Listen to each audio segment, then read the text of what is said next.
Anybody who stands up and says, hey, wait a minute, let's look at this coolly and rationally and carefully and see actually how much merit, how much this stands up, they will be ostracized. Scientists, accustomed to the relative civility and obscurity of academic life, suddenly find themselves publicly attacked if they dare to challenge the theory of man-made global warming, vilified by campaign groups and even within their own universities. It's the old English saying, if you stand up in the coconut shy, they're going to throw at you.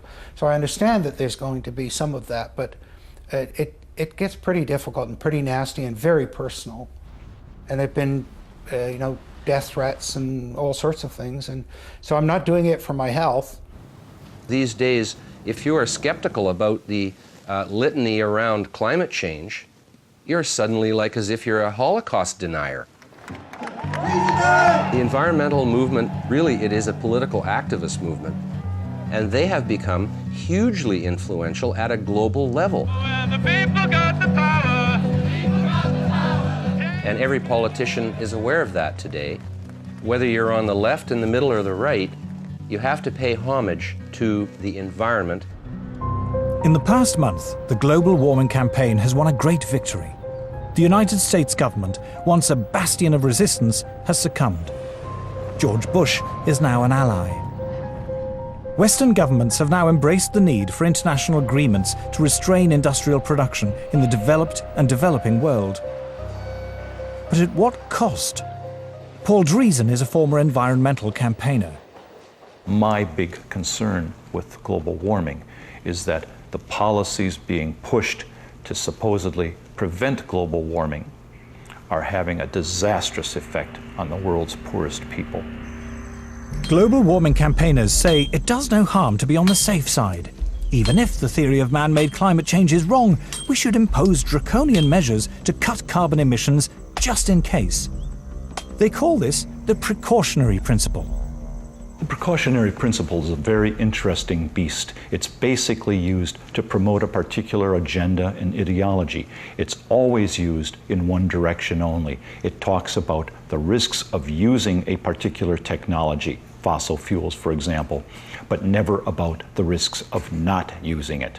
It never talks about the benefits of having that technology. Anne Muagela is about to cook a meal for her children. She is one of the 2 billion people, a third of the world's population, who have no access to electricity. Instead, they must burn wood or dried animal dung in their homes. The indoor smoke this creates is the deadliest form of pollution in the world. According to the World Health Organization, 4 million children under the age of 5 die each year from respiratory diseases caused by indoor smoke, and many millions of women die early from cancer and lung disease for the same reason. If you were to ask a rural person to define development, they'll tell you, yes, I'll know I've moved to the next level when I have electricity. Actually, not having electricity creates such a long chain of problems because the first thing you will miss is the light. So you get that they have to go to sleep earlier because there's no light. There's no reason to stay awake. I mean, you can't talk to each other in darkness.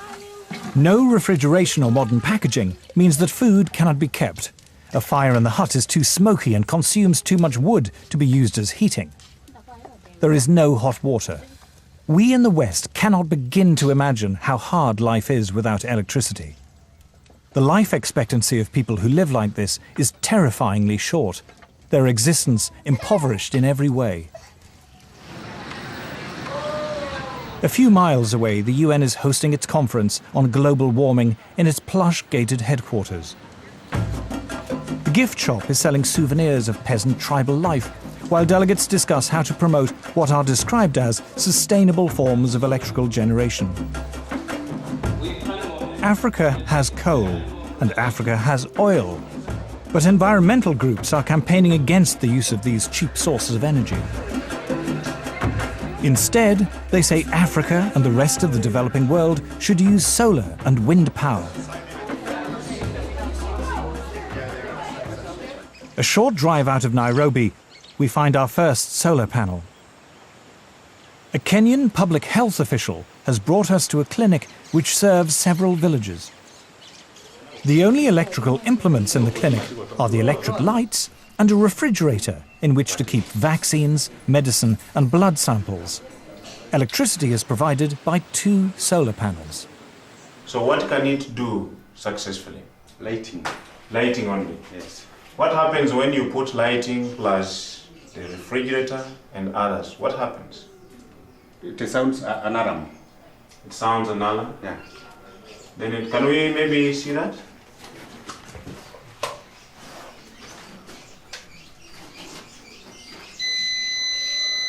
The solar panels allow Dr. Samuel Mwangi to use either the lights or the refrigerator, but not both at the same time.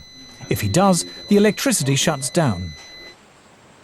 Wind and solar power are notoriously unreliable as a source of electricity and are at least 3 times more expensive than conventional forms of electrical generation.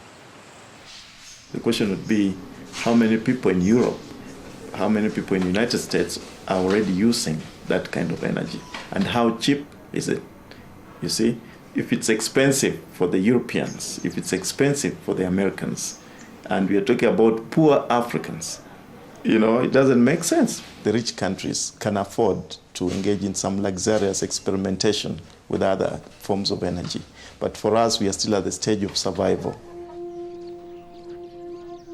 To former environmentalist Paul Driesen, the idea that the world's poorest people should be restricted to using the world's most expensive and inefficient forms of electrical generation is the most morally repugnant aspect of the global warming campaign.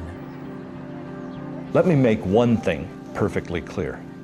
If we're telling the third world that they can only have wind and solar power, what we are really telling them is you cannot have electricity.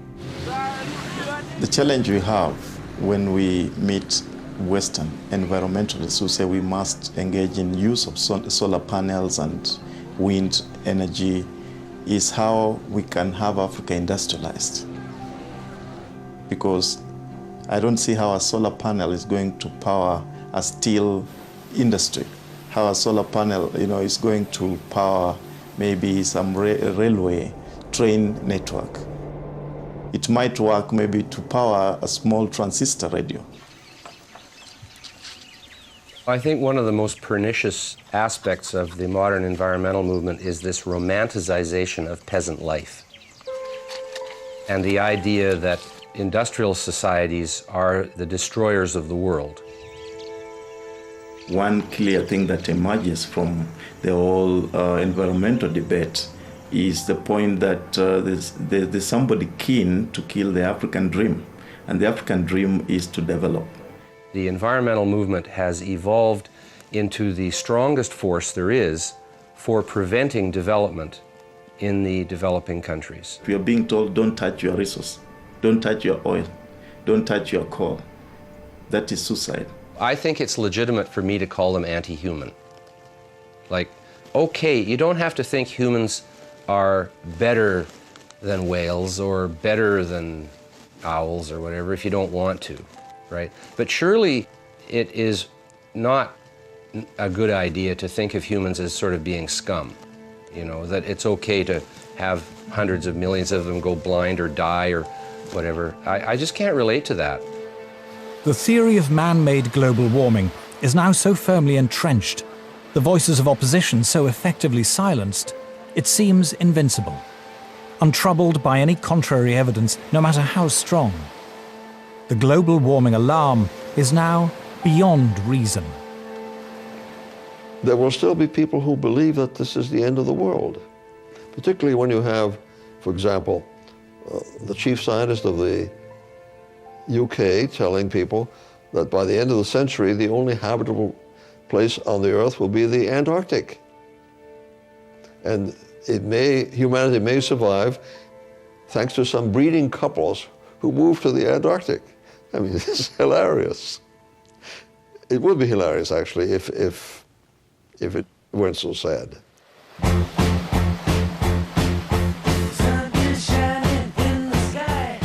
3:15 tonight, dispatches, and how green are our politicians and business leaders? Next Monday night at 8, Dispatches again, this time focusing on Prince Charles, independent monarch or meddling prince. Next tonight, Mammoth Movie, the beautiful tale of a fateful love affair, The English Patient.